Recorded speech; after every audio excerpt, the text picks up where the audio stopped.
نحمده ونصلي على رسوله الكريم اما بعد اعوذ بالله من الشيطان الرجيم بسم الله الرحمن الرحيم كنتم خير أمة أخرجت للناس تأمرون بالمعروف وتنهون عن المنكر وتؤمنون بالله۔ دنیا میں وہ بہترین گروہ تم ہو جسے انسانوں کی ہدایت و اصلاح کے لیے میدان میں لایا گیا ہے۔ تم نیکی کا حکم دیتے ہو، بدی سے روکتے ہو اور اللہ پر ایمان رکھتے ہو۔ محترم سامعین، اللہ تعالیٰ نے مسلمانوں کو خیر امت بنایا ہے، اور اس لیے بنایا ہے کہ وہ دوسرے انسانوں کی خیر خواہی کرے اور ان کا بھلا چاہے۔ اس خیر خواہی کی شکل یہ بتائی گئی کہ لوگوں کو معروف کا حکم دے اور منکر سے روکے۔ معروف ہر وہ نیک کام ہے جس کا تقاضا انسان کی فطرت کرتی ہے، خواہ وہ انسانوں سے تعلق رکھتا ہو، مثلا تعلیم و تہذیب، صلہ رحمی، غربا پروری، یتیموں سے سلوک و محبت، سخاوت اور فیاضی، شرم و حیا، عاجزی اور پاکیزگی وغیرہ، یا اللہ سے تعلق رکھتا ہو جیسے ایمان و یقین، روزہ، نماز، حج، زکوٰۃ، جہاد اور ذکر تلاوت وغیرہ۔ اس کے مقابلے میں منکر ہر وہ برا کام ہے جسے انسان کی عقل سلیم برا سمجھتی ہو اور جسے اللہ رب العزت نے برا کہا ہو، مثلا بے حیائی اور بدکاری، کنجوسی اور بخل، تکبر، جہالت، ناپاکی، جھگڑا لڑائی، فرائض سے غفلت، فتنہ فساد وغیرہ۔ معروف کا حکم دینے اور منکر سے روکنے کی ذمہ داری بحیثیت امت سارے مسلمانوں پر فرض ہے، اور یہ ایسا فریضہ ہے جس سے غفلت نہیں برتی جا سکتی۔ لیکن پوری امت اس کام کو انجام نہ دے سکے تو مسلمانوں میں ایسے گروہ کا پایا جانا ضروری ہے جو اس کام کو بجا لائے۔ گویا معروف کا حکم دینے اور منکر سے روکنے کے لیے ہر جگہ اور ہر زمانہ میں کسی نہ کسی ایک گروہ کا اٹھنا ضروری ہے۔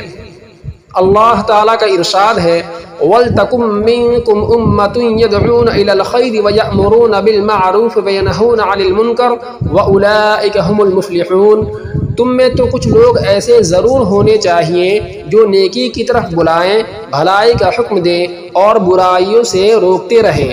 جو لوگ یہ کام کریں گے وہی فلاح پائیں گے۔ مسلمانوں سے پہلے امر بالمعروف اور نہی عن المنکر کا فریضہ ادا کرنے کی ذمہ داری اہل کتاب یعنی یہود و نصارہ کو دی گئی تھی، مگر انہوں نے اس فریضہ کو ادا کرنے میں کوتاہی برتی اور اس کوتاہی کی سزا پائی۔ وہ قوم خود ہی برائیوں اور بے حیائیوں میں مبتلا ہو گئی، اور ان میں جو تھوڑے لوگ ان برائیوں سے محفوظ تھے انہوں نے خطاکاروں کو روکنے، ٹوکنے اور ان کی اصلاح کرنے کا کام چھوڑ دیا۔ اس لیے اللہ تعالیٰ نے ان پر غضب نازل کیا۔ ارشاد ہے، لعن الذین کفروا من بنی اسرائیل علی لسان داود وعیسی ابن مریم ذلک بما عصوا وکانوا یعتدون کانوا لا یتناہون عن منکر فعلوہ لبئس ما کانوا یفعلون۔ بنی اسرائیل میں سے جن لوگوں نے کفر کی راہ اختیار کی ان پر داؤد اور عیسیٰ ابن مریم کی زبان سے لعنت کی گئی، کیونکہ وہ سرکش ہو گئے تھے اور زیادتیاں کرنے لگے تھے۔ انہوں نے ایک دوسرے کو برے افعال کے ارتکاب سے روکنا چھوڑ دیا تھا۔ برا طرز عمل تھا جو انہوں نے اختیار کیا تھا۔ حضرت عبداللہ ابن مسعود رضی اللہ عنہما روایت کرتے ہیں کہ رسول اللہ صلی اللہ علیہ وسلم نے فرمایا کہ سب سے پہلے بنی اسرائیل میں خرابی اس طرح پیدا ہوئی کہ ان کا آدمی جب دوسرے خطا کار سے ملتا تھا تو کہتا تھا، اے بندہ خدا، اللہ سے ڈرو اور جو برائی کر رہے ہو اسے چھوڑ دو، کیونکہ یہ تمہارے لیے جائز نہیں ہے۔ پھر اگلے دن اس سے ملتا تھا اور وہ بدستور اپنے غلط کاموں میں لگا رہتا تو وہ اس کو منع کرنے کے بجائے اس کا ساتھی اور اس کا ہم نوالا و ہم پیالہ بن جاتا۔ جب ان لوگوں نے ایسا کیا تو اللہ تعالیٰ نے ان کے بعض کی وجہ سے بعض پر مہر لگا دی۔ بنی اسرائیل کے بعد انسانوں کی رہنمائی کا فریضہ امت مسلمہ کو سونپا گیا۔ ان کو منصب امامت پر فائز کیا گیا اور ان کو خیر امت کا لقب دیا گیا تاکہ وہ انسانوں کو معروف کاموں کی ترغیب دیں اور برے کاموں سے روکیں، یعنی دنیا میں بھلائی کو رواج دیں اور برائی کو ختم کرنے کی کوشش کریں۔ اللہ تعالیٰ نے اس امت کا مقام اس طرح بیان کیا ہے، وَكَذَلِكَ جَعَلْنَاكُمْ أُمَّةً وَسَطًا لِتَكُونُوا شُهَدَاءَ عَلَى النَّاسِ وَيَكُونَ الرَّسُولُ عَلَيْكُمْ شَهِيدًا۔ اور اسی طرح ہم نے تم مسلمانوں کو ایک امت وسط بنایا ہے تاکہ تم دنیا کے لوگوں پر گواہ ہو اور رسول تم پر گواہ ہو۔ محترم سامعین، جس طرح کوئی حکومت کسی شہر میں قانون اور امن قائم کرنے کے لیے اپنا آفیسر مقرر کرتی ہے، پھر وہاں جرم و فساد اور بدامنی ہو تو مجرموں کو تو سزا دی جاتی ہے، اس کے ساتھ اس آفیسر سے بھی باز پرس کیا جاتا ہے، پوچھ گچھ ہوتی ہے، اس کا ٹرانسفر ہوتا ہے یا اسے معطل کیا جاتا ہے۔ اسی طرح جب معاشرہ میں برائیوں کا بول بالا ہوگا تو خطا کاروں اور مجرموں سے اللہ مواخذہ کرے گا ہی، مگر ساتھ ہی مسلمانوں سے بھی جواب طلب ہوگا کہ برائیوں سے روکنے اور بھلائی کو پھیلانے کی ذمہ داری تمہیں سونپی گئی تھی۔ تم نے اپنی ذمہ داری سے غفلت کیسے برتی؟ تمہارے سامنے برائیاں ہو رہی تھی، اللہ کے بندے ستائے جا رہے تھے، اللہ کا حکم پامال ہو رہا تھا، مگر تم نے ان کو روکنے کی کوشش نہیں کی۔ حضرت حذیفہ رضی اللہ تعالی عنہ روایت کرتے ہیں کہ جناب رسول اللہ صلی اللہ علیہ وسلم نے ارشاد فرمایا، اللہ کی قسم تم لوگ ضرور معروف کام کا حکم دو اور منکر سے روکو، ورنہ خطرہ ہے کہ اللہ تم پر عذاب نازل کر دے۔ اس کے بعد کیا ہوگا؟ تم اس سے دعا کرو اور تمہاری دعا قبول نہ ہو۔ محترم ناظرین، جب کسی سماج میں برائی اور بدکاری کا رواج ہوتا ہے تو برائی کرنے والوں کے علاوہ بہت سے لوگ ایسے بھی ہوتے ہیں جو خود تو برائی میں مبتلا نہیں ہوتے مگر برائی سے روکتے بھی نہیں، اور یہ کہتے ہیں کہ ہمیں اپنے آپ سے مطلب ہے، دوسروں سے کیا لینا دینا۔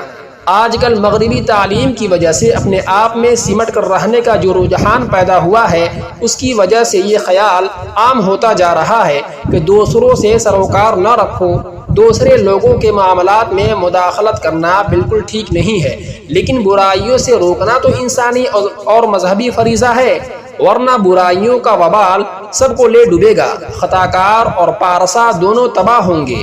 اسی لیے اللہ تعالیٰ نے مومنوں کو آگاہ کیا ہے، وَاتَّقُوا فِتْنَةً لَا تُصِيبَنَّ الَّذِينَ ظَلَمُوا مِنكُمْ خَاصَّةً وَاعْلَمُوا أَنَّ اللَّهَ شَدِيدُ الْعِقَابِ، اور بچو اس فتنے سے جس کی شامت مخصوص طور پر صرف انہی لوگوں تک محدود نہ رہے گی جنہوں نے تم میں سے گناہ کیا، اور جان رکھو کہ اللہ تعالیٰ سخت سزا دینے والا ہے۔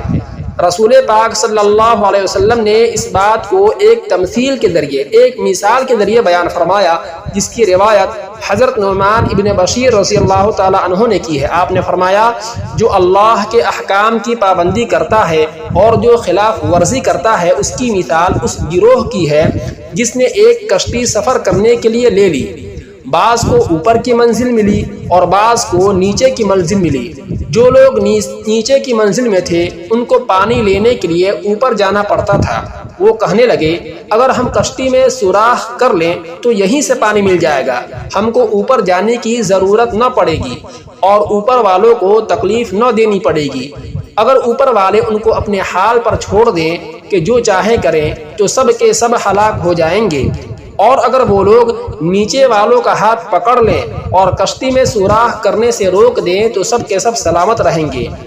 اسی طرح بہت سے دیندار لوگ یہ سمجھتے ہیں کہ ہم لوگوں کو صرف معروف یعنی بھلائی کا حکم دینا چاہیے، ہمیں منکر سے یعنی ناجائز کاموں سے روکنا نہیں چاہیے، یعنی ہم لوگوں کو نماز اور روزہ، زکوٰۃ، حج، صدقات، خیرات وغیرہ کی تلقین کرنی چاہیے، مگر شراب نوشی، زناکاری، سودخوری، ظلم و زیادتی اور جھگڑا فساد سے نہ روکیں، کیونکہ جب ہم دوسروں کو ان کی برائیوں پر ٹوکیں گے تو وہ ہمیں پریشان کریں گے اور تکلیف پہنچائیں گے۔